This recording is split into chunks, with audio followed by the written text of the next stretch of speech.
इस बैठक के दौरान उसने अपनी एक जर्नी का जिक्र किया। उसने बताया यात्रा के दौरान उसे एक बार बंदर का मांस परोसा गया जो कि इंसान की मांस से भी खराब था।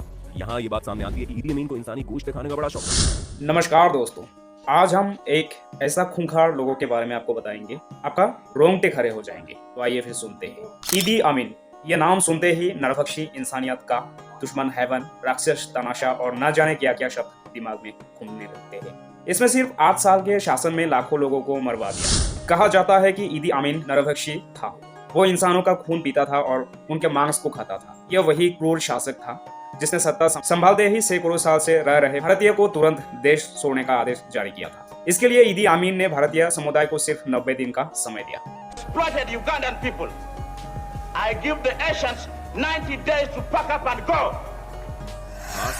जरा सोचिए, जिन लोगों वर्षों जी तोड़ मेहनत कर पाए जोड़ी, घर बनाए, आजीविका के लिए बिजनेस शुरू किया, जब उन्हें वो जगह ही नहीं बल्कि देश सोने को कहा गया होगा, तब उनके दिल पर क्या गुजरी होगी।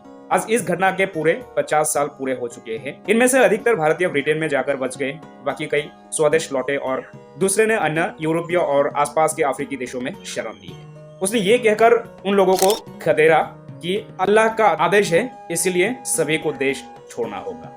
ईदी अमीन के शासन से पहले युगांडा में न सिर्फ भारतीय बल्कि एशियाई लोगों का बुलबुला था।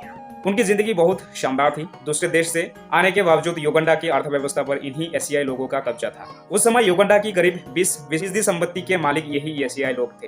युगांडा की अधिकतर सड़कों का नाम एशियाई लोगों के नाम पर ही थे। पूरे युगांडा में ज्यादातर कारोबार इन्हीं लोगों के हाथ में था। इनकी जिंदगी इतनी आलीशान थी कि कट्टरपंथी स्थानीय लोग काफी चलते थे। इस कारण पूरे युगांडा में एशियाई लोगों के खिलाफ अंदर ही अंदर विद्रोह की आग भी सुलग रही थी। उसने 4 अगस्त 1962 को युगांडा के टोरोरो में सैनिकों को संबोधित करते हुए उन्होंने कहा था कि अल्लाह ने उनसे कहा है कि वो सारे एशियाई लोगों को अपने देश से तुरंत निकल बाहर करें। अब हम सुनेंगे भारतीय लोग युगांडा कैसे पहुंचे थे। भारतीय नागरिकों को युगांडा पहुंचने का कनेक्शन भारत की गुलामी से जुड़े हैं। उस समय भारत और युगांडा दोनों पर अंग्रेजों का शासन था। अंग्रेज ही भारतीय नागरिकों को युगांडा लेकर गए थे। अंग्रेज का मकसद भारतीय की मदद से अफ्रीका में ब्रिटिश साम्राज्य को चलाना था। अंग्रेजों ने इन्हीं भारतीय की मदद से युगांडा में रेल लाइन भी बिछाई और व्यापार की काफी बढ़ावा दिया। इस कारण बहुत से भारतीय वापस स्वदेश लौटने की जगह युगांडा में ही बस गए। कुछ लोगों ने युगांडा के प्रशासन में बड़े पद हासिल कर रुतबा पाया तो कई भारतीयों ने बिजनेस में दौलत और शोहरत बनाई। युगांडा जाने वाले भारतीयों में गुजराती समुदाय के लोग की संख्या काफी ज्यादा थी। अब हम सुनेंगे भारतीयों को युगांडा से खदेड़ने का कारण क्या था। युगांडा में रहने वाली भारतीय मूल के लोगों की अपनी अलग बस्तियां थी। उनके कारोबार, स्कूल, अस्पताल भी वहां के स्थानीय निवासियों से अलग थी। वे अफ्रीकी लोगों के साथ कई संबंध नहीं रखते थे। युगांडा 9 अक्टूबर 1962 को ब्रिटेन की अधीनता से आजाद हो गया। उस समय अधिकतर भारतीयों ने ब्रिटिश साम्राज्य का समर्थन किया था। उन्हें आशंका थी कि युगांडा आजादी के बाद गृह युद्ध की चंगुल में फंस सकता है। आजादी के बाद मिल्टन ओबेटू युगांडा के पहले प्रधानमंत्री बने। युगांडा के पहले राष्ट्रपति का पद बगंडा के सरदार एडवर्ड मोटेसा को मिला। सिर्फ 4 साल बाद ही मिल्टन ओबेटू ने एडवर्ड मोटेसा को सत्ता से हटाकर अपना आधिपत्य जमा लिया। ओबेटू के संबंध एशियाई लोगों से काफी अच्छे थे। इस कारण कई भारतीय और दूसरे एशियाई देश के लोगों को मंत्रिमंडल में जगह दी गई थी। अब हम जानेंगे कौन था ये ईदी अमीन। ईदी अमीन 1971 में मिल्टन ओबेटू का तख्ता पलटकर युगांडा की सत्ता पर काबिज हुए था। एक जमाने में ईदी अमीन युगांडा का हैवीवेट चैंपियन था। 6 फीट 4 इंच लंबे ईदी अमीन का वजन 135 किलोग्राम था। 8 साल के शासन के दौरान ही ईदी अमीन ने लाखों लोगों को मौत के घाट उतार दिया। उसने अपने सरकार में इतनी तबाही मचाई कि पूरी दुनिया में उसे तमाशा, कातिल और ना जाने क्या क्या कहा गया।